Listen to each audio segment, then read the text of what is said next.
First at 4, we're tracking a rainy rush hour in Metro Detroit and a cool change in the weather. We have your first forecast. Also breaking news in the criminal investigation of the Flint water crisis. Why pending cases have been dismissed. Also new calls for White House advisor Kellyanne Conway to be fired. Why a watchdog agency says she broke federal law. It's all first at 4. Live from downtown Detroit, Local 4 News First at 4 starts now. Happy Thursday, everybody. I'm Jason Colthorpe in for Karen today. First at 4, we're tracking rain during the evening rush hour, and you probably noticed a little cool change blowing in right now and headed for the overnight. Let's get right over to Andrew Humphrey to see what's happening over the next few hours, Andrew. Thank you very much, Jason. Yes, we are looking at wet weather returning. After last night, some big thunderstorms and some heavy downpours, rain is returning for the ride home. So be careful on those roadways. We're looking at least light to moderate showers returning here to the metro area. Because of this area of low pressure, you can see this big spin in the atmosphere. Now, there's no severe weather, but you always want to be careful when the roads get wet. It's going to take some time for this area of low pressure to eventually move away to the north and east, but it will.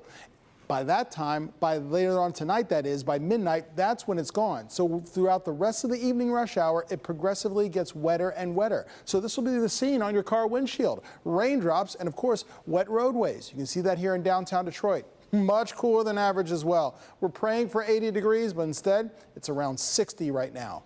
Be careful out there on the roads on this wet evening. We'll talk more about the rest of your forecast. Any sunshine coming back for tomorrow? Your full forecast straight ahead. Sounds good, Andrew. All right, now to that breaking news in the Flint water crisis. The Attorney General has dismissed all pending criminal cases. Now, the AG says that's because the investigation is being expanded to look at new evidence. The cases are being dismissed without prejudice, which means these charges could be refiled. The AG's office says the previous investigation didn't pursue all the possible evidence. The AG, Dana Nessel, is asking for patience tonight from the people of Flint. A community meeting has also been scheduled for June 28th to discuss the situation. I'll have more on this story coming up tonight at 5. There's labor trouble brewing in the city of Detroit. Today, security guards took to the streets downtown looking to improve working conditions. The guards who work for Secure America Security are looking for better training, $15 an hour wages, and the chance to vote for a union, but mostly this. We want to be respected. That's the bottom line. We come in, we put ourselves at risk. Why are we being treated like the dirt that's scraped off of someone's shoe? Secure America responded to the protest today, saying the vast majority of our security officers in downtown Detroit enjoy the direct relationship they have with our management, and they have no interest in being represented by any third party. Detroit police today saying goodbye to one of their own. Friends, family, and colleagues on hand as Sgt Williams was laid to rest. Last week, Sgt Williams was shot and killed inside her home in Garden City. A man she was dating has been charged in her death. Detroit Police Chief James Craig says Williams was a 14-year veteran and a rising star in the department. Today, hundreds of officers gathered at Detroit World Outreach in Redford Township to pay their respects. She leaves behind 2 young children. A driver's in custody today after a 15-year-old boy is hit and killed while sitting on his mini bike in a front yard on Detroit's east side. Police say the driver lost control and hit the teen in front of a home on Helen Street near East Robinwood last night around 7. The car also hit the front porch.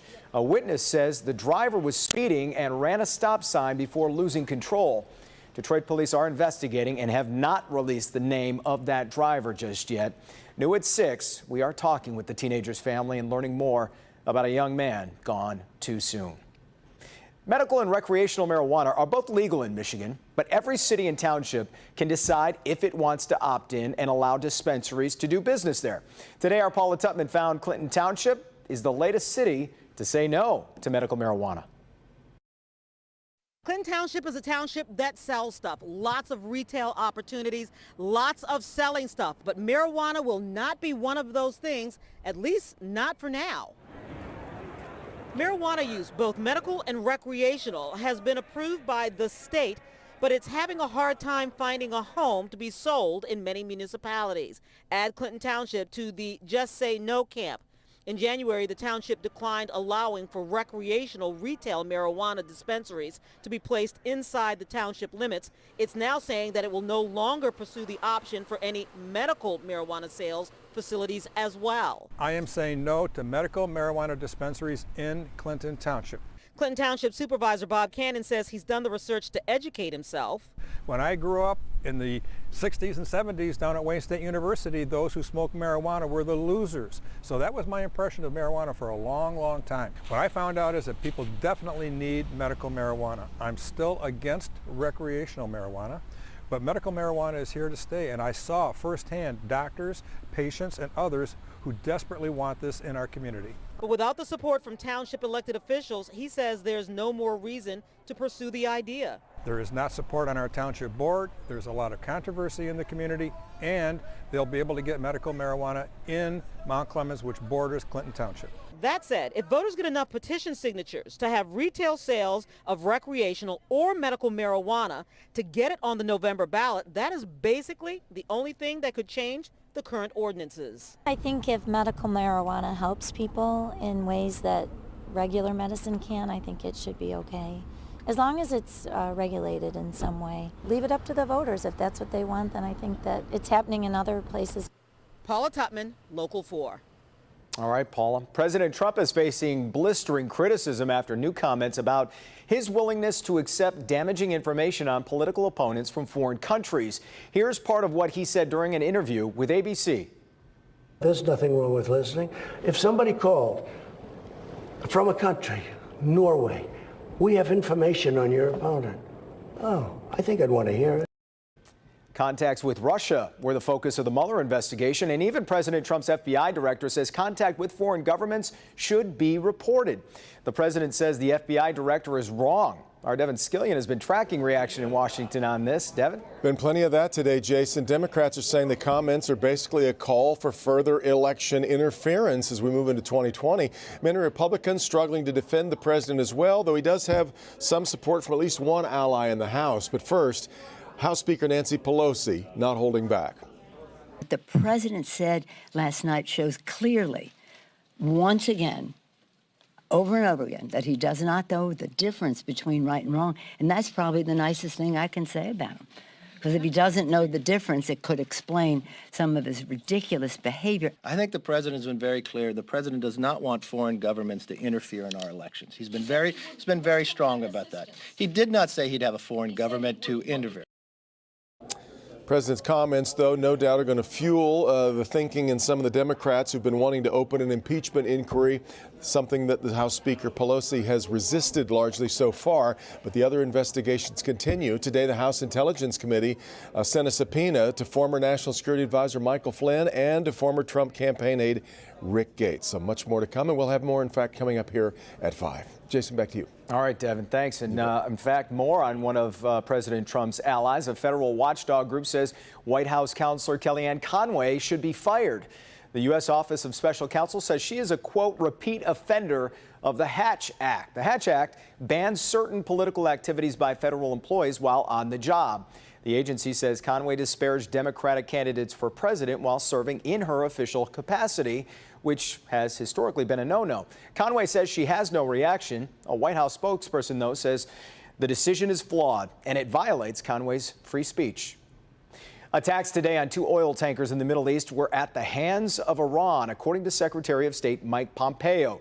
Pompeo says the United States came to that conclusion based on intelligence, the weapons used, and recent similar Iranian attacks on shipping. It happened, as you can see here, off the coast of Iran in the Gulf of Oman. Dozens had to be rescued after a large explosion that caused this fire. The U.S. Navy rushed in to help those boats. This all comes at a time when tensions are high between the United States and Iran.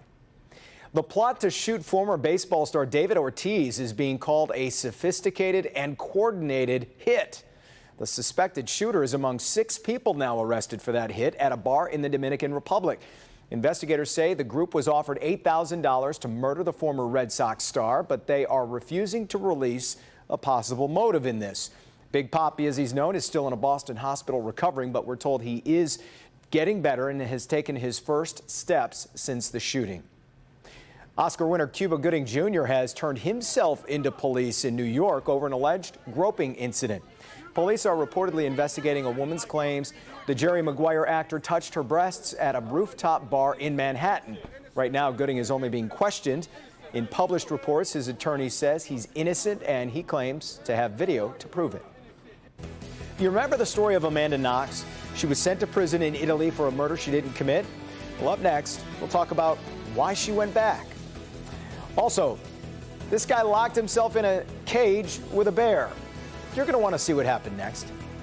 But up first, hackers and scammers are trying to ruin your summer vacation when you book online. What to avoid, and 5 specific travel destinations that can be the most risky. It's Help Me Hank time next.